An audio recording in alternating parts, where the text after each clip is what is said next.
Welcome po ulit. Ang una nating topic sa ngayon, sa ating pag-aaral ng kalooban ng Diyos, ay yun mismo munang pinakamahalagang punto. Mayroon bang Diyos?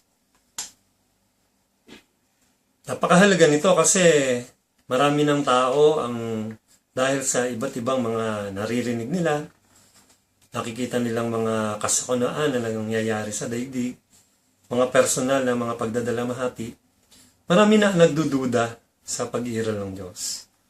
At meron pang ang mga aktibong ateista na kung gaano kasigasig ang ilang mga grupong Kristiyano para kumuha ng mga kumberte, ay ganoon na rin ang mga ateista sa kanilang sigasig sa pagkumbinsi sa mga tao na ang ideya at paniniwala tungkol sa Diyos ay pag-aaksaya lamang ng oras.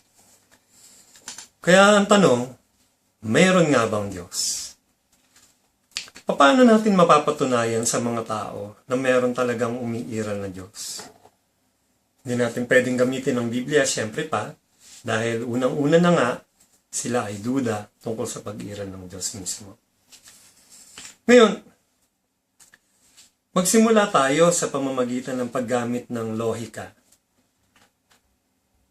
Ang bagay, kapag umiiral at nakita mo ito, siguradong may gumawa nito. Yan ang lohika na dapat natin gamitin. Halimbawa, kumuha tayo ng isang pang-araw-araw na bagay na ginagamit natin, tulad ng silyang kahoy. Isang simpleng silyang kahoy. Ibigay natin ng mga piyesa nito sa isang ateista. Nakakorte na yung paa, nakakorte na yung upuan, nakakorte na yung sandalan. Bibigyan na rin natin siya ng pako, pandikit, at ipapalagay natin ng lahat ng yan sa isang palanggana. At itatanong natin sa isang ateista, gaanong panahon ang kailangan para mabuo ang silyang ito nang walang gumagawa? At malamang, kahit siya na nagmamatigas na siya ay ateista, ay makakakita ng lohika na kahit gaano katagal mo iwan ang mga bagay-bagay na yon sa isang palanggana, hindi ito mabubuo bilang silya kahit kailan, hanggat walang gumagawa. So, makikita natin, lahat ng bagay kahit pala gaano kasimple ito tingnan, kapag umiiral, siguradong may gumawa nito. Ngayon, dahil nandito ang lahat ng mga bagay na to sa ating paligid, nakikita natin umiiral. Kapag tiningnan natin ito, ano ang mauunawaan nating personalidad ng gumawa nito? Kasi alam nyo, kapag tinitingnan ng isang bagay na ginawa ng isang, halimbawa, manggagawa, kapag tinitingnan ng isang bagay na ginawa ng isang manggagawa, halimbawa ay sabihin na nating bahay. Tapos nakita mong ang bahay ay maganda, matibay, ang mga materialis nito ay dekalidad, tapos pulido ang pagkakagawa ng bahay.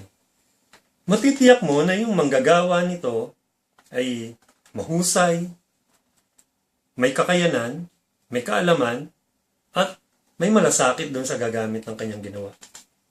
Ganyan ba ang makikita natin sa mga bagay na nasa ating paligid kapag atin nitong sinuri? Halimbawa, kapag tinitingnan ng mga siyentista yung maliliit na antas ng mga bagay, down to the molecule level, no? Makikita natin ang kaisan. No? Yung electron, umiikot doon sa positive niyang nucleus.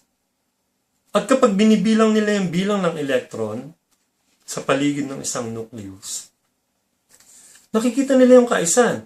Ano pat nabuo ng mga siyentista, yung tinatawag nating table of elements. Oo. At inaasahan nila dahil may mga gatla pa doon na meron pang mga elemento na hindi pa natin talaga na tutuklasan. So doon pa lang sa level ng molekula, meron na talagang kaayusan, ano? At hindi natin kayang gawin iyon. Yung mga bagay-bagay na yun, ano? Walang siyentista na halimbawa, dahil sa pagsasaayos ng mga molekula, makagawa ng tingga patungong sa ginto na dalawang elemento, no? Magkaiba lamang yung bilang ng kanilang mga elektron at iba pang kaisan. So doon makikita natin na mayroon talagang kaisan. May kapangyarihan yung gumawa nito. Yan. Kapag itinaas natin yung pagsusuri na yan hanggang sa level ng ating solar system, Milky Way galaxy at universo, makikita natin yung kaisa na yan. No? Ano pat yung mga tao, halimbawa yung siyentista sa NASA, kaya nilang magplano ng flight ng mga astronaut mula sa daigdig patungo sa isang planeta o sa buwan. Napaplano nila yon, samantalang umaandar lahat yan. Umiinog ang daigdig, umiikot sa sariling axis, tapos umiikot yung buwan sa daigdig. No? Pero dahil sa may kaayusan nito, at kaya mong matiyak kung gaano katulin, saan darating, no? Nakakapag-landing yung mga space flight na pinaplano ng mga scientists. So mayroong kaayusan, hindi ito maitatanggi. At makikita natin kapag sinuri natin yung sarili nating katawan, napakarunong talaga ng gumawa ng ating katawan. Una, kayang linisin ng katawan ng kanyang sarili. No? Kayang suportahan ng ating sarili sa pamamagitan ng pagkain yung katawan na to. Nare-repair ito, naiaayos ito. Kaya talagang sa bawat bagay, kapag sinuri mo ito ng mas malalim, makikita mo yung mga katangian ng gumawa nito. Oo, wag mang aminin ng mga ateista, ang gumawa na yon na may kakayahan, may kaalaman, no? May malasakit, ay ang Diyos. Okay. Kapag tinanggal natin ang Diyos sa larawan, ayaw nila talagang tanggapin eh. Gusto nilang tanggapin na may gumawa. Kasi hindi na maitanggi ito.